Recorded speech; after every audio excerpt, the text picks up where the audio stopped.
Good morning, Minnesota DFLers, and welcome to the DFL Daily.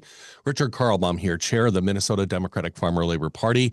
We're here every day at 10:45, giving you the message, the action, and the tools to take one more concrete step toward winning big in the 2026 midterm election this November.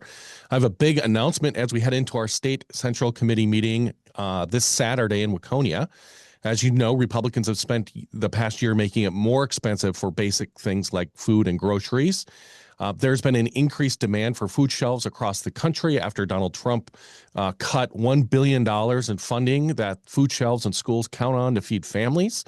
Food shelf demand in Minnesota hit an all-time high of over 9 million visits last year, representing an increase of 250% compared to pre-pandemic 2019 levels.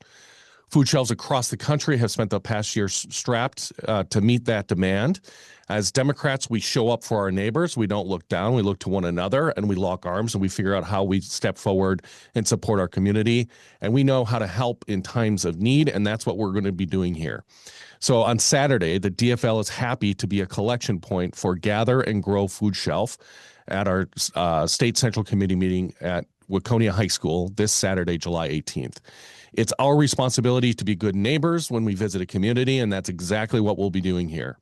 I'm asking everyone who will be attending Saturday's State Central Committee meeting to bring a bag of non-perishable groceries for the food shelf. In particular, they're looking for 100% juice, fruit cups, cereal, canned chicken or tuna, cans of soup, and mac and cheese cups. We'll put that list in the chat so that you can take a look at it. And remind yourself, you can go to dfl.org/food drive for more information. Let us know what you'll be bringing. Drop it in the chat. Would love to hear what you're thinking.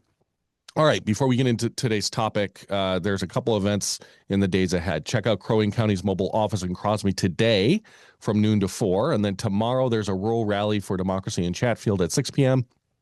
And then in Burnsville, there's a van training for party units at 8 p.m. And as you look to the rest of the week, there's lots of door knocks happening, coffees, parades, ice cream socials, meet the candidate events. Please go to dfl.org/events and find an event near you, and make sure you always bring somebody with you, bring somebody new with you so that we get more people involved in the DFL.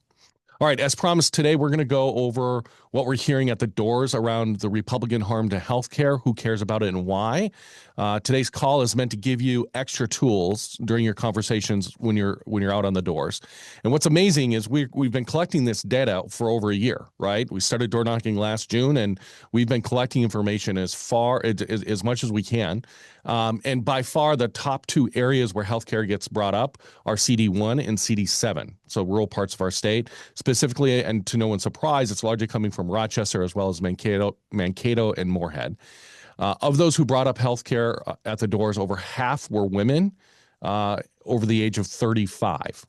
Almost a quarter of all the folks talking about healthcare are women over the age of 65.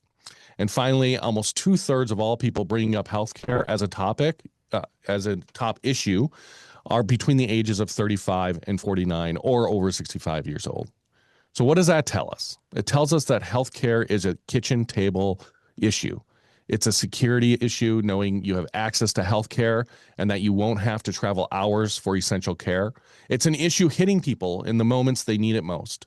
It's women navigating premenopause. It's seniors focused on maintaining their quality of life. It's parents taking care of their growing children and their aging parents. It's most impactful in and around the hubs of rural Minnesota. These are families who know if Republican harm to healthcare shuts down their local hospital, getting care goes from a 10-minute drive to an hours-long drive. With the high cost of gas expected to stay high for the foreseeable future because Donald Trump restarted his war with Iran, that's a serious expense. Minnesotans are going to go without health care that they need to stay healthy.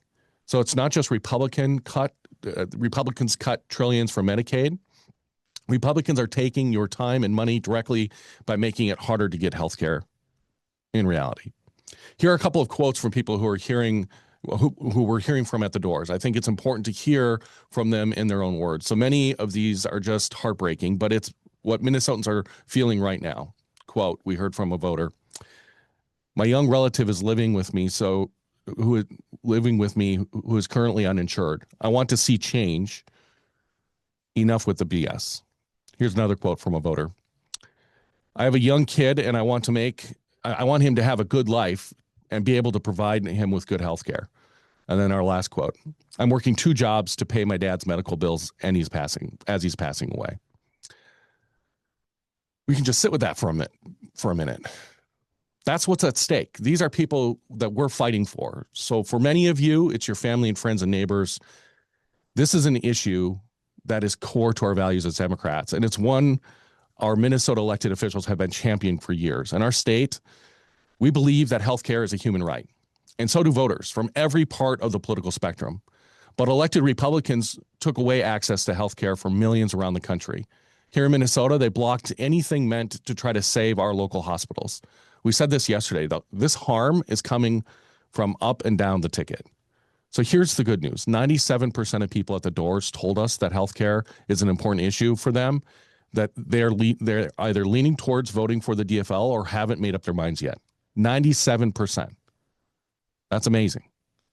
It means that Democrats have a real opportunity to show up for Minnesotans and make sure that you can get the care you need when you need it. It also proves what we already know. Healthcare is a real vulnerability for Republicans. They know their constituents are struggling, but they still rubber stamp everything Donald Trump does from the local level up to the top races we're fighting against. So here's the action in the tool for today. Share your story. Share a story you've heard on the doors or in your own life in this form. We're going to drop a form link in the chat. Today's data painted a picture of who and where healthcare is important in this election. But the most powerful thing you can do is share a story.